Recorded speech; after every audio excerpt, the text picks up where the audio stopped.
Hey Tauruses, welcome back to Deku Tarot. Welcome to your April 2020 reading. We already have a couple cards out on the table just for where you guys are at kind of coming into April and how you're feeling, what your focus is, and I'm honestly not surprised to see these cards. We're also using the Hieronymus Bosch deck for those who want to know. I will be making some big announcements at the end, including a giveaway, as well as how you can get 30% off of any natal charts, compatibility readings, and numerology readings through Truly Divine, and that you guys can get 20% off of all of my readings right now. All that info is in the description box below, but I'll be announcing those more in depth at the end. Let's get right into your reading here. And if you haven't, guys, do remember to subscribe. Do remember to share the video if you enjoyed it. And I always love reading your comments. So thank you again, Tauruses, for being my highest watching group always. And the group that I always tend to do a lot of private readings for is you and Aries. So thank you guys again for all of your support. Love you all, my Taurus gang. So we have a couple cards out here. Let's talk about how you're feeling right now before we fully get into how April is playing out, because it's how it begins, and you know, where we're at here at the beginning of April, that's also very important. 8 of Pentacles and 10 of Pentacles, and these are both in my, again, Hieronymus Bosch deck, which is a really interesting deck to say the least. We only use it when messages, I think, are going to be very deep, interesting, and maybe a bit strange, and strange times call for some strange cards, right? Also, astrologically this month, we have something pretty important with Uranus in your sign happening. We have, gosh, when is it? I believe it is April 7th. We have Mars in Aquarius squaring Uranus in Taurus. And that only happens really once a year. And it's going to be very much having us focus on defending our individuality and a growing sense of, you know, what we want to create, what we want to do. So for those of you who are self-made business people, entrepreneurs, it has you really focusing in those areas. And with the 8 of Pentacles and the 10 of Pentacles, I'm not surprised. But the 8 of Pentacles does have us asking something really important here about commitment. You know, have your own desires really become a greater load to bear than any chain?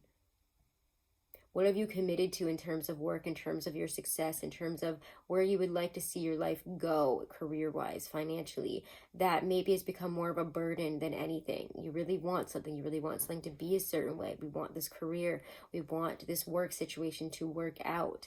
Maybe we've created a side business that is slowly eating us alive rather than actually helping us.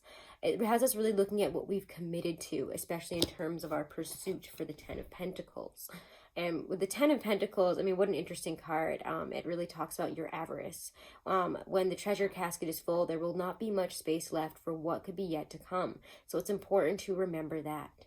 It's important to remember that sometimes you need to pay more attention to what you do have and what you have control of rather than trying to get more. Sorry. So again, the 10 of Pentacles here, it has you focusing again on your sustenance, on your long-term stability, how you would like your life to play out career-wise, financially for the long term. And you might not be counting what you do have currently and what you can be thankful for in terms of what you've created. You might actually not have the space or the time for these new things that you want because, again, we may have committed to things that are slowly eating us alive, even if they are paying the bills for some of you. For some of you, they're not paying the bills, and you're committed to this in hopes that it will get you there, but you're not really looking at, you're not looking in a more thankful, grateful way of what you have learned from this and maybe that the time is over. So we're going to really look at how that has to play out throughout this month here, because I think that's a really important focus that we're entering April in. And again, also happy birthday to all of my April Tauruses. I'm an April 21st Taurus, right at that cusp there. So happy birthday to all my power cusps. Happy birthday to all my Tauruses that are celebrating this month, okay? Love you all. So let's continue to see what's happening this month here. All right. And actually, this is where I'm going to switch. I'm going to be switching back and forth with the Morgan Greer and this deck. I don't know. It's what you guys wanted. Like, it was very, your energy was very specific about the Hermit. I always want to call this the Hermetic deck because it's got the Hermit on it, but it's not. It's the Hieronymus Bosch deck. Ugh. And I do always want to pay attention to what's being called to be used at this time. So, strange combination, but we're going to go with it.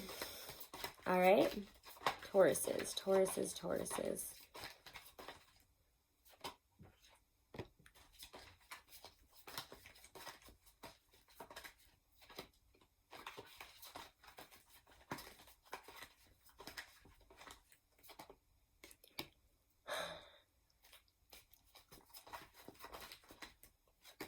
Interesting.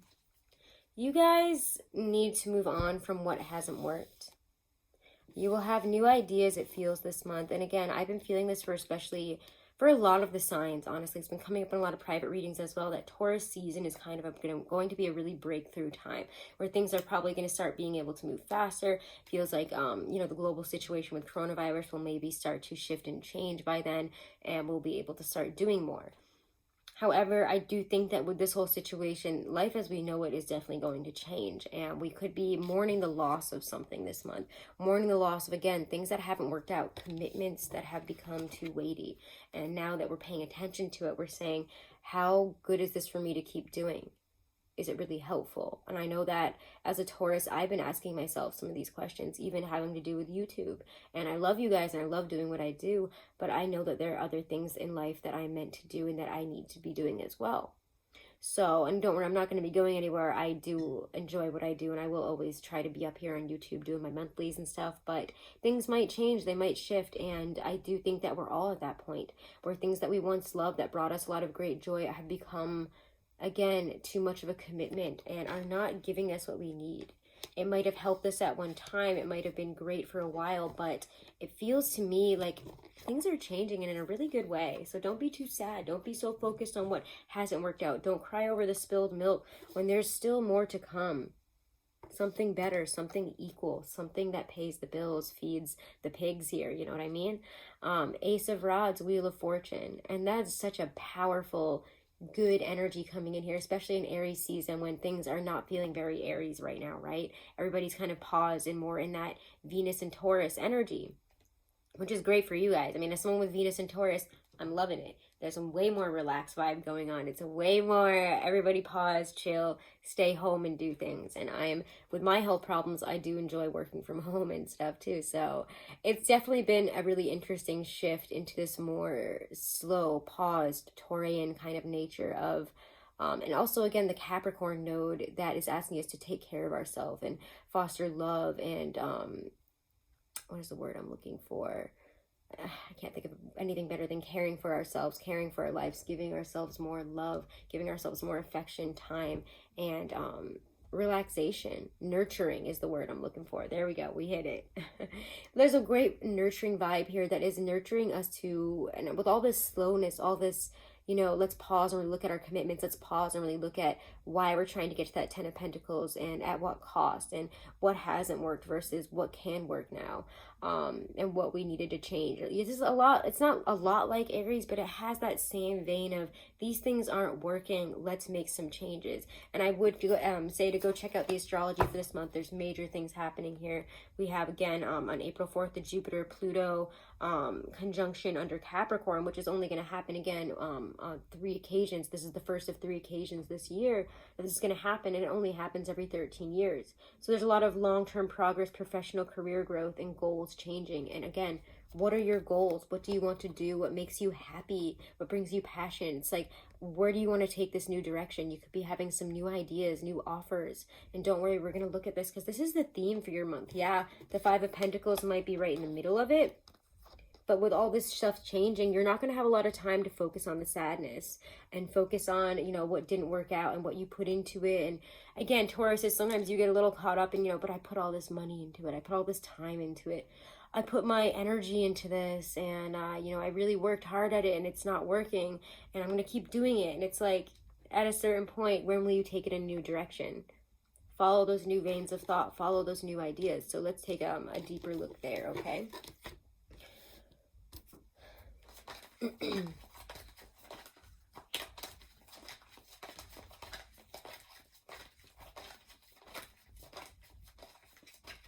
I'm really liking this month for you. Wow, 2 aces are out on the table now officially. And they're not bad at all. This is a good month for you. And I feel like we have good stuff, that's been cropping up month by month here. But I think that this might be the month where, or at least I would say April into May is when things are going to change for you guys. They really are. And Tauruses, I know we've been waiting for change and hoping it's been coming for so long. But when it's you guys, it takes a longer time. because we don't come to decisions, conclusions right away. And at the end of the month, we do have Mercury moving into your sign here, which again is all about taking your time to concentrate on plans, to make these big decisions. You're unlikely to really be changing your mind too much there, especially on, relationships, big situations. So the mind changing is going to be happening more when Mercury is in Aries for most of the month here, from I think April 11th to the 27th when it moves into your sign. It's going to be a lot of quick thinking, let's make some decisions. It's more of this kind of energy, very quick, very fiery, very based on passion and in the moment kind of stuff. And it could be a little bit provocative and could even bring up some conflicts, yes, but I'm not seeing that so much for you guys. I'm seeing a lot of really good stuff coming in here.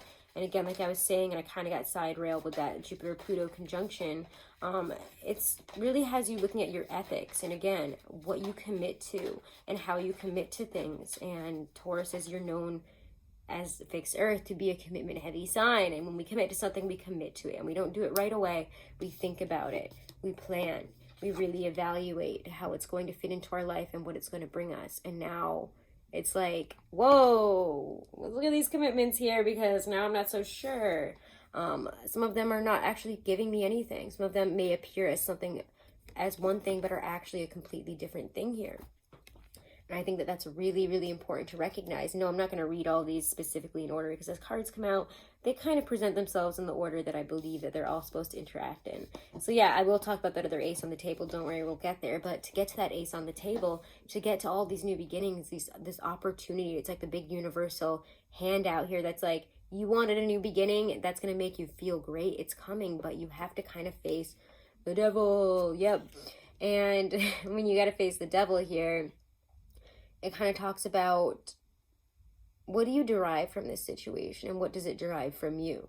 What does it bring you? You might be, saying, this makes me happy, this brings me happiness, this brings me fulfillment. When in reality, emotionally, you really have to look at, again, not just emotionally, but also time-wise, physicality-wise, how is this weighing on you, what you're putting into it? Let me just look at this card a little deeper here, because I feel like there's messages I need to divine from it. Yeah, there's a lot of illusory stuff here, a lot of emotion and pain and chasing something it's got you chasing your own tail, honestly. And I think that's what you need to remember here. Are you chasing your own tail on the situation, or is it actually going to take you somewhere? And for some of you, it could be relationship stuff. It could be that we've been looking for satisfaction in things that just, you're now realizing never really brought the beef to begin with, right? Yeah. Ace of Cups. You're finding your truth in all this, what makes you happy. And again, with the Ace of Rods and the Ace of Cups here, I think that you're making some huge developments. Some really, really amazing changes here, especially in terms of how you're perceiving these new beginnings. Because again, I feel with this change, again, Tauruses, this is very telling of how Tauruses interact to change. 5 of Cups, Wheel of Fortune. Things are changing for the better, yet you're focusing on saying goodbye to something that, I have to be honest, seem to be eating away at you, seem to really be weighing you down, seem to be more of a burden than anything else. You can't even stand up with this, can you? Ooh, itchy nose. And when that happens, I know the message is slapping, okay? But yeah, this is a really good month for you. Again, with both of these two aces, there is, for some of you, again, a fear of perceiving, of feeling, of loving. And this should really not give you a cause to, defend yourself here. Don't be defensive in your feelings this month for these new beginnings. And Tauruses, we can be a bit defensive on those in that, okay? But I feel that this month, when you start to find that you're being defensive, when you start to find that the defensiveness is coming from this change and the fact that you have to change and let something go and shift some aspect of your life here, and you're missing the old aspect, you're missing what was, you're missing kind of the struggle. It's almost like you miss the struggle, and you don't want to start this over because you're afraid to start a new struggle. You're afraid to put your energy into something and have it hurt you, especially emotionally. So we're kind of on the defense there, yes, but I would say also the Ace of Cups, yes, that's what it means in this specific deck, and this is a weird deck, of course. That's why I wanted to talk about this deck. But it is a lot of beautiful peace energy that we can get if we are willing to put down our defenses and truly say, you know, this is what I've got here. You know, this is about your resources, creating what you don't have and knowing how to abandon that you have. So again, I'm going to repeat that one because, again, this is why I needed to use this deck, because the messages in it are so perfect sometimes. When this card deck is called to be used, I know that the messages are going to be quite reaching and intense, and I just love it. But again, Knave of Pentacles is resources. Create that which you do not have and know how to abandon that which you have. Know how to abandon the commitments that are stopping you from getting to this point, from stopping you from having passion, that are stopping you from really loving what you're doing and being fully in it in your heart, that have brought you the Five of Cups. It's time to know what to abandon this month and to be clear on that, because what you want is the Nine of Cups, and right now you don't have that. You have to let something go. You have to truly abandon something that I think, again, that you've committed to in order to get to that Nine of Cups, in order to get to the self-fulfillment and satisfaction. And Nine of Cups is a beautiful, beautiful card to get. I always love the Nine of Cups, but it is, in this deck, the Nest, a construction based on stolen emotions. It's fragile. Are you comparing yourself to others and saying, you know, well, this person is happy living this way, doing these things, you know, this person has it all. You know, I think a lot of us are also experiencing jealousy with maybe the financial situations and the social media lives of some people out there. I mean, some people are literally just taking pictures in fancy houses to seem like they've got it all. But, you know, a picture is not a great indicator of how happy somebody is, on whether or not they're truly emotionally fulfilled, or whether or not their life is a facade. So if you're living your life on trying to reach for somebody else's facade, it's time to really reevaluate that and say, maybe that's not what I want. And, you know, especially because we're all at home, right? So many people all around the world are all at home right now. There's a lot of, you know, focus on the facade of, you know, my life looks like this and it's perfect and it's on social media, because that's how a lot of people are keeping busy, entertained, making money right now. And you have to be aware of that. A lot of them are lies. And so, again, pay attention to what your goals are, what you're reaching for, and if it really means something to you, or if it's more based on greed, if it's more based on, you know, this is what I want my life to look like this. Again, it's more about, you know, the material, about the more negative aspects of Venusian earthy qualities here, and how you're going to get there. Almost about, how can I get there without really putting in the work? You know, she's really about this more conniving energy in terms of money, more greedy energy, I think, whenever I see her reverse in terms of money. But upright in this deck, you know, she has the message of listening, to know how to make that which belongs to others one's own. What an interesting message, right? But I see that almost as a negative. Don't try to make others, don't try to make what others own your own. I'm saying that's super weird. Do not try to take what belongs to others and make it your own. Don't try to copy a life. Don't try to reproduce what somebody else has. It's time to look at what makes you happy, your individuality.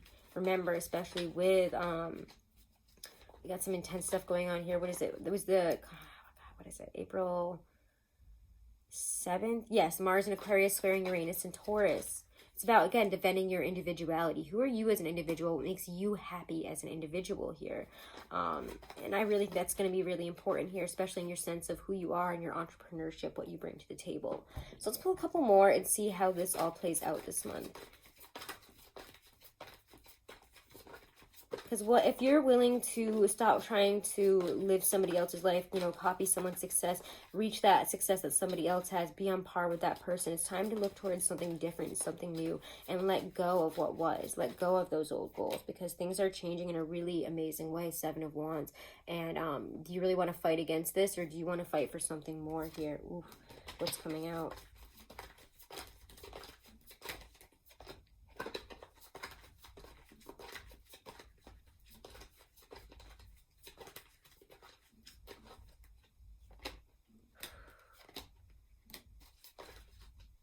There will definitely be a fight.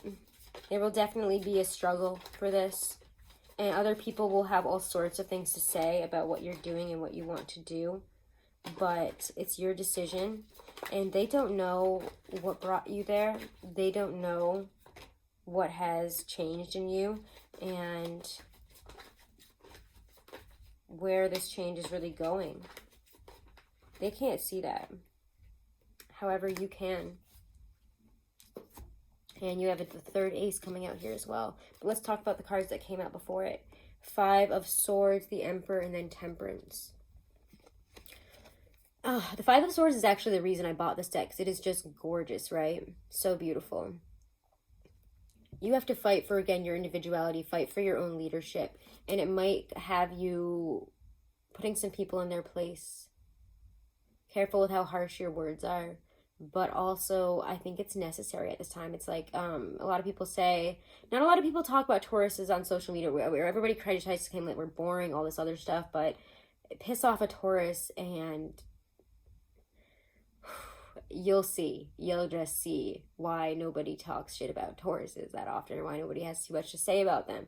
Because when we do finally snap, when we do finally make these decisions and show our power and show that, you know, we're not somebody to be fucked with, there you go. It happens. The Emperor, we're taking control, taking leadership, and we're bringing balance back into our life, restoring balance. There is, you know, a focus more on, it's like you've learned. You can really look back at what has happened in the past year, what you've attached yourself to that's no longer a good commitment for you, what you needed to let go of again, what you needed to abandon to get you to this position of balance, position of, you know, leadership within your life, to more money, to, you know, the offers that are not only emotionally like really wonderful, but the offers of sustainability, of stability, of career, of money, of material that really sustains you. There's new, again, it feels to me like there's new doorways here. When you get 3 aces in a reading, there's major new beginnings for you, but you have to know what you need to abandon in order to get there. You have to be willing to let some things go. You have to be willing to fight for what you want and to not care so much about what everybody else is saying, thinking, doing about it. You've got to do what's best for you above all else and stop committing to things that are not really committing themselves to you in a beneficial way. Ooh, okay, your messages were longer than I expected, but I feel like because I haven't done a lot of readings in a long time, they're getting deep with this month, okay? So let's pull an oracle from the Lynn V. Andrews deck, the Power deck. I really want to pull this one. Wow. Transformation. The power of your intent leads you around the sacred wheel of endeavor. Begin today with trust and innocence in the early hours. Imagine a quiet pond and see the reflection of your true self. At noon, take a moment to close your eyes and dream. Image the transformation that this day offers you. Seek the strength and wisdom through your ability to love to bring this transformation into action and into the words you speak. At night, give thanks for the illumination you have found. Know that the form of your intent leads you to the power of transformation. Wow. And they even said the power of your intent leads you around the sacred wheel of endeavor. The power of your intent leads you around the sacred wheel of endeavor. This is a really special reading, guys. I'm really excited to get back into these. They're fun. I don't want to pull another oracle. I think we're going to leave it there, okay, Tauruses? If it resonated with you and you're interested in getting a private reading, how to book with me is below. I'm taking 20% off of all of my readings. Do make sure to subscribe and share, guys. And again, if you do share, you can also enter for a contest to win this really cool bone wire wrap ring, along with some crystals and a spell bag that I will make specifically for you. And you can enter that, again, just by sharing a video on social media, any of the videos from my channel, screenshot it, send me an email, and then you'll be entered, and you can enter all the way up until April 13th, okay? Also, Truly Divine, I'm working with them right now, and they're amazing. They're an amazing astrology chart company. They do natal charts, they do compatibility reports, they also do numerology, and they gave me like little tests on all of them, and they were incredible. Me and my partner went through them, and we were just shocked. The amount of effort, the amount of time that went into that. It was 17 pages long, and it really only went over, you know, the good parts, but it also explained, you know, the negative things. It didn't just leave it there. It talked about how to work through them and how they actually might benefit us, how we can work, you know, with our different situations, our different problems, different viewpoints. And it was really, I mean, I've never had a reading like that before. I've never gotten astrology, like natal chart like that before. So again, use my code Deku30 to get 30% off of any of those. I'm just still so impressed by that. Don't worry, I'm gonna actually be doing a review video on it with my partner as soon as possible. It's been crazy with all this coronavirus stuff. And have a wonderful and blessed beginning to your birthday season, Taurus. Happy solar return. Happy New Year for you guys. I love you all so much. Have a wonderful and blessed day. Check out the new designs and stuff over on Teespring, which is always below as well. And love you guys so much. Thank you for all the support, Taurus. Namaste.